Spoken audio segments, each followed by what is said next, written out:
Hello and welcome to What the F Just Happened Today, your essential guide to the daily shock and awe in national politics. I'm Joe Amditas. Let's get to it. It's Wednesday, September 1st, 2021. Welcome to day 225. Texas enacted the nation's most restrictive abortion ban after the Supreme Court failed to rule on an emergency request from Texas abortion clinics. The law, known as Senate Bill 8, prohibits doctors from performing abortions if a fetal heartbeat is detected, which occurs about 6 weeks into a pregnancy and before many women are even aware that they are pregnant. The law makes no exceptions for pregnancies that result from incest or rape, and also deputizes private individuals to sue anyone who performs the procedure or aids and abets it. Individuals found to have violated the law would have to pay $10,000 to the person who successfully brings the suit.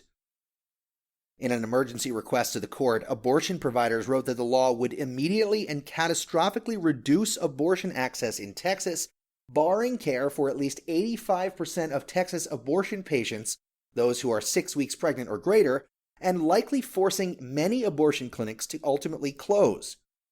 Biden called the ban extreme, saying that it blatantly violates a woman's constitutional right to have an abortion, as affirmed by Roe v. Wade. He added that this administration was deeply committed to a woman's right to have an abortion and pledged to protect and defend that right. The Supreme Court, however, is still expected to act on the Texas law, though there is no timeline. In May, the court agreed to review Mississippi's ban on the procedure after 15 weeks of pregnancy, which directly challenges Roe v. Wade. Arguments are expected later this year, with a ruling expected in 2022. Meanwhile, Texas Republicans also passed new restrictions on the state's voting process, overcoming a 6-week walkout by Democrats to send the measure to Republican Governor Greg Abbott, who plans to sign the bill into law. The legislation adds new ID requirements for vote by mail, creates new criminal and civil penalties for poll workers, empowers partisan poll watchers, and bans drive-through and 24-hour voting options. Texas and 17 other states have passed more than 30 bills this year aimed at restricting voting. In D.C., House Minority Leader Kevin McCarthy threatened telecommunication companies that a future Republican majority will not forget if they cooperate with the House Select Committee that is investigating the January 6th riot at the Capitol.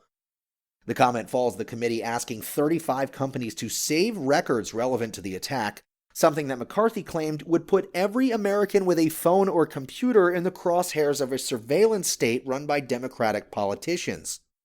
McCarthy added that complying with the request would be a violation of federal law and subject to losing their ability to operate in the United States. He did not, however, cite which law prohibits the companies from complying with the committee's request. Moving on, the Florida Department of Health changed the way it reported COVID-19 death data to the CDC as cases ballooned in August, giving the appearance that the pandemic was in decline. Until 3 weeks ago, Florida counted deaths by the date that they were recorded, but on August 10th, the state began counting new deaths by the date that the person died. Using the old methodology, a common method used by most states, Florida death data would have shown an average of 262 daily deaths. Instead, Florida showed 46 new deaths per day over the previous 7 days. And finally, at least 15.1 million COVID-19 vaccine doses have been thrown away in the United States since March 1st.